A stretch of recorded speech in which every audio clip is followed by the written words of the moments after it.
My viewers, welcome once again. My name is Banana Peddler, and today I am very happy to be joined by the Don himself, Don Bosco Gichana, the man who has been in Tanzanian jail for close to 6 years. Is it close or more?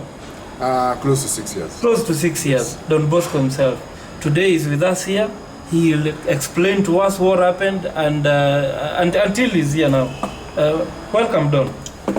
Thank you very much. Welcome. My brother, Banana Peddler Mania. Yes, Banana Peddler. Yes.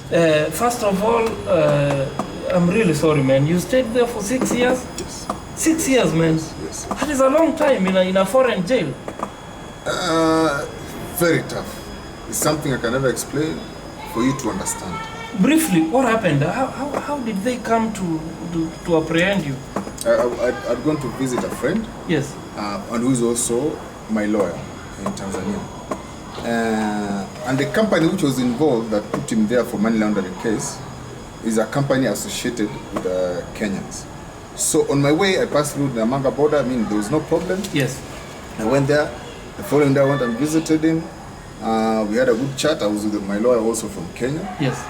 On my way back, I went to the hotel, watched the Supreme Court ruling, Justice Mutunga on Raila Odinga versus Uhuru Kenyatta, yes. 2013 elections. On my way back at the border, that's when I was arrested.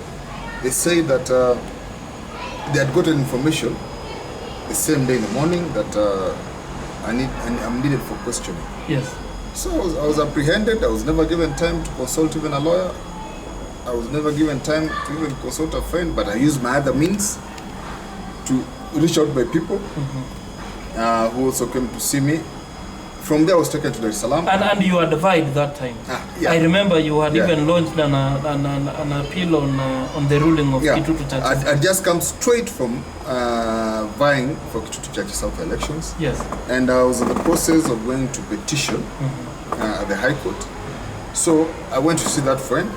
We had issues we needed to resolve. That's when I got arrested. The case that I was given, that was put in the charge sheet, had to do with an account at a bank called CRDB in Arusha. But funny enough, they took me all the way to Dar es Salaam. Yes. Gave me almost the same charges as the guy went to visit the lawyer in Arusha. Now, those are two jurisdictions, Arusha and Dar es Salaam.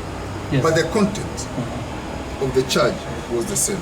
Now, that can tell you that, that's already fishy. There was more than meat there. Exactly. There was meat there. Yes. Yeah, because I can remember people were speculating that maybe it might have been a setup by maybe your political enemies, political opponents maybe, or... On my way... Did you sense anything like that? On my way, yes. Information got out, I was going there. Remember, anyway, I will not go into details, but let me say there was indeed a setup. Yes. And there was information that came from Kenya, that Don Bosco is in Tanzania. That's how I said, as I went in, there was no problem. Coming out, that's where the problem came up from. And that's why there was a joint investigation team between police in Kenya, detectives in Kenya, and detectives in Tanzania. In Tanzania. Yes. Yeah. And so all these things, because people are saying that you were arrested for money laundering, because of money laundering. Is it true that you are laundering money, or even if maybe you are laundering money, all this money, these millions, these people talk about? Did they exist?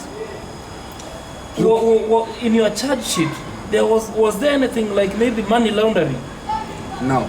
Because this is what people say. I like the way the narrative has changed. Yes. Initially, they were saying theft, stealing, yes. pensioners' money from America. Those are things that were being peddled. You know, the funny thing with Kenyans, they know you better than you know yourself. They said I had theft charges. Yeah. In my 2 counts, I only had conspiracy to commit an offense, namely money laundering. Second count was money laundering. Now, I'm happy, now you're talking about money laundering. Yes. You are saying, indeed, was there money laundering? Let's go into law a bit. Yes. For money laundering to happen, there must be something called a predicate offense. You committed something, you raised that money through an illegal transaction. Yes. Now you have the money. You're trying to sanitize that money. That's why they call it money laundering, and you're washing the money. Yeah. So at the end of the day, whatever investment you'll put, it will look clean, right? It will look genuine. Right. Yeah. So for the money laundering charge to stand, there must be a predicate offense. Don Bosco stole, or Don Bosco received some bribe, or Don Bosco through corruption dealings, he got ABCD, or Don Bosco through illegal fishing got this, or Don Bosco through robbery got this. So there must be a charge called predicate offense. Yes. After predicate offense, then you get money laundering. Now I've told you I had two charges: conspiracy and money laundering. Yes. Where is the predicate offense? Yeah, because they were saying that American government was involved and that it is American government that was the complainant. Now the question is this: did at any given time any American agent or American whatever appear in court to accuse you? Before I get into that, okay, let me say no. Yes. But before I get into that, Yes. money laundering Yeah. does not have a complainant per se. It's not like theft. Oh. Where Don Bosco says somebody has stolen my cow, I've discovered it's so and so. Right? Yes. Money laundering does not have a complainant per se. But you're talking of money. You're saying the money came from American pensioners. Then there was supposed to be theft in the first place. After theft, then they say there's money laundering. Yes. But because the American government was not complaining, that's why there's no charge of theft. I want us to be clear. Yeah. You can go to any books, go Google, go read about money laundering. You'll Yes. find something called predicate offense. Yes. Now, since there was no complainant, that's why there was no any charge for theft. You understand? Yeah. And that particular account, it's only that it's not like only money came from America. It is a mining company dealing in Tanzanite, dealing in rupee, whereby so many transactions had been done Yes. because of that mining. And that's why the figure was coming to so much money. All right? Yeah. Yeah. In short, they were saying the kind of money that has passed through the account. Right? Yeah. That was the narrative. Yeah. That was the narrative. Yes. So, by Don Bosco pleading guilty, it Yes. does not mean I did it. You know, because you said... Because you were accused, before you pleaded guilty, they acquitted you several times. They were releasing you, they acquit you, and they rearrest you. After 6 months of going to Kisutu law courts, Yes. After 6 months, I was acquitted by the magistrate because they failed to bring any evidence.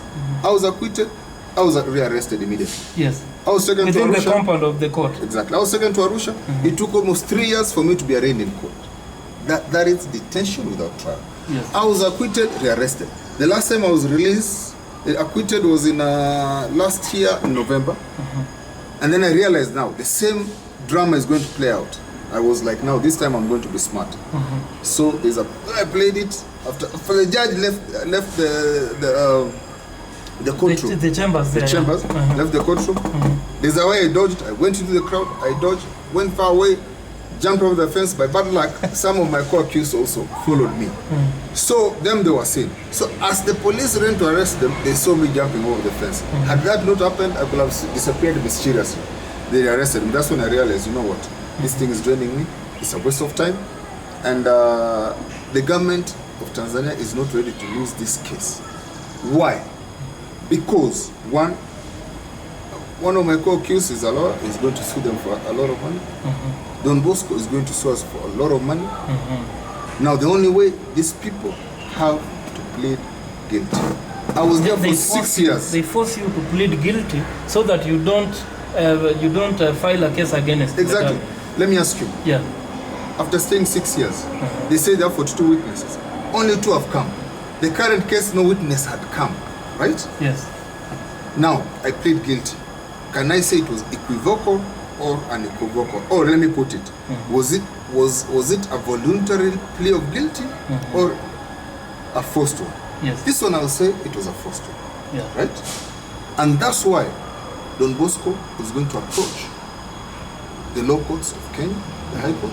Because I look at it this way. You know what you are saying makes a lot of sense. Because if indeed people said that you stole millions, the millions they say, and then eventually you plead guilty, it means that when you plead guilty, you have to pay back whatever you had stolen. Exactly. Why didn't they ask you to pay those millions back? Like I said, because they say that it is millions of hundreds of millions. Like I said, yes. Because the predicate offense of theft was not there. Yes. If the predicate of offense of theft was there, yeah, I could have paid 3 times the figure. That is the law. Yeah. You cannot tell somebody pay half. Then in other ways you'll be glorifying theft. Theft, yeah. Right? So the law in Tanzania is that you have to pay 3 times. Right. But there's no way they could put that charge of theft. Right?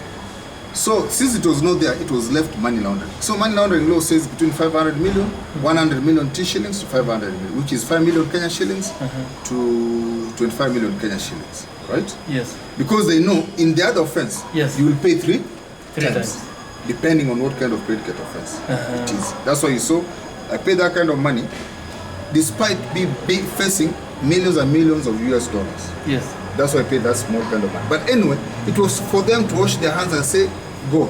But let me ask you, Don. And you're not going to sue us. We are not, the government of Tanzania is not going to pay billions or millions of dollars to you. We are done, go. Let me ask you, Don. You started, when did you start hustling? And when, at what age did you make your first million? Because these people think you're not hardworking. You see, this thing, hustler. Yes. People have changed to make it look like, when you say hustling or hustler, hustler is a poor man. You're not making genuine money. Yeah. You see, because this American artist, 50 cents, and this other side uses the word hustling. Yeah. I'm hustling by selling drugs. In reality, Don Bosco became independent, started doing business, started working. Genuine business. When I was 19 years old. Yes. That's when I went to America. I got employment. I started doing business. I got into the mortgage industry, whereby buy old houses, renovate, sell. Buy old houses, renovate, sell. And I was making tight money. I made my first million Kenyan shillings, yes, not American dollars. Kenya shillings when I was 20 years old. 20 years old? When I was 20 years old. That's when amazing, I was in my mid-20s, I was playing a different ball game. So you started swimming in cash way back. Okay, now let us go somehow political.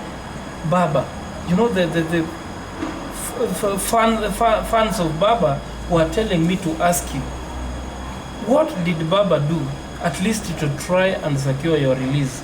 Because you are the first one, the first person to import the hammer that you gave Baba. You gifted Baba with the hammer.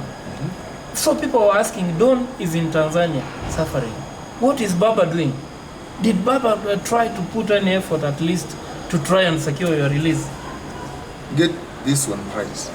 Because you are also very good friends with Fidel, eh? Right. Yes. I did not gift Raila the hammer. Yes. I gave out the hammer for the cause that we had then, which was change. Yes. Right? Yes. And the person who was leading that cause was Raila. Yes. So I cannot say it was 1-1. I gifted Raila. Raila didn't have a car. He had so many cars. He had them. We gave it for the cause. Yes. Because we knew this kind of car will attract the young generation. Yeah. Right? That was the reason behind it. Exactly. That was for the cause. Yes. So Raila is a friend of mine. He's like my father. And when you do something to somebody, it's not like, now I've done this to you. Next time if I have a problem, you must. No. It's up to him. Yes. Fine. There's this thing being peddled that Raila didn't do anything. Honestly, give the devil his due. I know people might say, oh, maybe you're inside there, you don't know, he didn't do anything, you're just being lied to. When my family and my lawyer from Kenya, James Mamboleo, yes, decided no, let us go to the kitchen to find out the truth about this case. Yes. They went and saw the DPP of Tanzania. The DPP of Tanzania told them, look here, you guys, you're running up and down, but there's no way Don Bosco will come out apart from him pleading guilty. The president has called me asking me to release Don Bosco. Why? Raila Odinga has called him. And I told my president, look here, it is not possible. If we release these people, they are going to sue for billions and billions of shillings. For damages. For damages. Yes. So, through that conversation, I know, Kwamba, the things Baba was telling us that I've done this, I'm doing this, it was true. Yeah. Right. Now, the issue is, did he put so much effort? Or he didn't put so much effort? That one I leave it to the jury because I was not there. I was just being told. But what I know that he made some steps. Please, people should stop They should desist from peddling such lies. Exactly. Let them peddle bananas and not lies. Well done. At least thanks for coming and for telling people the truth. At least we've heard that there are those who tried to help you, although Kisii leaders didn't come to see you, and also other leaders. What is your next? What is your political? Do you have any political ambition?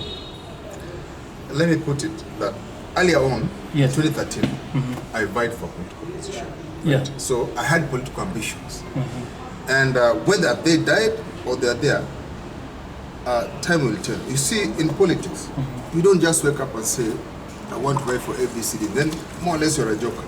It's the demand from the people, yes. right? From the services you give them, from the help you give them, from what you do with them, to them, from how you interact with them. That's why they say, Don Bosco, we need you for this ABC seat. I've seen on social media, some young men on social media saying, oh, Don Bosco will be the running mate for governor, Simbarat is running mate. Some are saying, oh, Don Bosco should go and vie for governor. Some are saying senator. Some are saying MP Kitutu Chache South were vied last time. Some are saying Kitutu Chache North. So time will tell. We are very far away from the elections. And the most important thing, we should ask God to be able to help us reach that time. From what I'll do to Wananchi, because me, I don't have boundaries. Constituency boundaries in the past, I've never had it. You are all inclusive. I'm serving Omogusi. I'm serving the Kisii community. Right? So your haters should cool the heels. They should cool the heels, they should relax. Let us laugh now, let us have coffee, let us have tea. If that time comes and Wananchi pressure me to vie for any position, they'll want me to vie. That is it. And my calculations show that this thing they tell me to vie is right. Then Don Bosco, I don't fear, I'll go for it head on. So let the people decide. Let the people decide. It's too early. To be honest, it's too early. I've come from a very, very difficult life. I've suffered enough. I need to make up. I need to go back to my businesses. Of course, we're having wrangles in some of the companies. There are so many things that I need to do. There are many projects I started on the ground, which have stalled, right? There are many churches I was helping to build. Some have stalled. I'm glad God is there. Some they've completed, right? So let me go to Mwananchi and do what I know to do best. You jumpstart them. Exactly. The rest will come in. But you don't hold any grudge against anybody. Look here. Especially these your haters or what? Hate is such a great burden to bear. If I keep going the path saying, oh, so and so set me up, oh, while I was inside there, the only thing that I have to go for is things to do with property, things to do with businesses, right? Yes. Yeah, but these are things, fights, to be honest, even if now you stand before me and insult me as much as you want, I will not react. Because the pain I've come from, that's not pain to me. Yes. But you added weight, man. You came, you are very healthy. Were you feeding well in that prison or what? Because people expected you to come in a very bad shape. And I know. And there is a paper. Which paper wrote that? Was it Nairobian? That you were wearing an oversized coat. The standard, is it pass or weekend or something like that? Yes. They said the last time Don Bosco was looking frail and was wearing an oversized coat. The coat which used to fit him before. Exactly, that's what they're saying. That it used to fit me before, now it doesn't fit me. Because in other words, they're saying I've lost weight. Yes. Then I laughed. I showed my friends there, look how haters. And that's why I've always told, I'm telling guys that. That's why I've always told you. I'll never exercise to lose weight. Let me add weight, I'll lose weight outside because I know they're haters. If I come looking out frail, they'll laugh at me and then they'll put a picture in the papers. then and now. And then they'll start writing so many things. I've seen there's a famous footballer. They're showing his photo then and now. Oliech. Yeah, Oliech. That is what Oliech did so much to this country. We are not being fair to him. Yes. We don't know what he's suffering for. And I don't know. And in fact, Oliech is doing well actually. He's working for the county of Nairobi. It's only that people are just peddling a lot of nonsense for nothing. I saw some saying maybe he's doing hard drugs. You know, if you do hard drugs, you lose so much weight. Yes. I saw some saying maybe he's doing hard drugs. Which is a lie. But we are not, Kenyans, they know you better than you know yourself. Than you know yourself. Yes. So, after they wrote that I was looking frail, then I started going to court. Guys were coming there, some took my pictures. Then Nairobian wrote, yes, Don Bosco has added weight in jail. Honestly. So he wanted me to lose weight? And I also saw Jalango wrote something. Jalango said that Don Bosco should advise Obado on how to stay on a 3-course meal. That was irresponsible. What I did in jail is I accepted the reality. I'm a hard man. I said, such is life. C'est la vie. Let me stay positive. I got my books. I started reading law. I started reading economics. I started doing my masters. I finished my masters. I mean, I went into my own small world, and that's why I stayed in that small world. Did you make friends in jail? I made so many friends. You know, others are still back there. Exactly. I don't have boundaries, right? But like this is low class, this is high class. Yes. Me, I hang out with anybody. And you know, in jail you have thugs. You know, you have gangsters there. Yes. You have murderers. Dangerous people. I made friends with them. I stayed with them, and I know they're missing me. There's some I helped them to come out. There's some I helped them who had murder cases. I went through their files. You became a philosopher. Exactly. I went through their files. I became like a jailhouse lawyer. I went through their files, tell me, oh, this is wrong. Oppose this case is tough for you. You need to do ABCD. And most of them came out. And for instance, if somebody asks you maybe sometimes later to visit the friends that you left there, can you really dare visit? Can you really dare step foot there? My intention as Don Bosco, yes, was to go back there and visit those people. And the plans we had, I was supposed to buy them 2 cows for Christmas, and rice, and other additives. No, man, but you go back there. I really want to go back there, but at the last day, they gave me something called prohibited immigrant. But I'm fighting that with my Tanzanian lawyer to clear that so that I can go back to Tanzania. I go back and invest. I go back and plant avocados there. I go back and plant trees there. I go back and open a ranch there. So, I mean, there's nothing to fear. There's nothing to fear. Hey, man. I can only say that let us thank God at least you are back. Huh? Anyway, Don, it's good to have you, and we wish you well, maybe in your future political ambitions. I, as Banana Peddler, I can only say that I wish you well, and may God bless you abundantly. And I'm glad that also, in one way or another, I played a role in your release.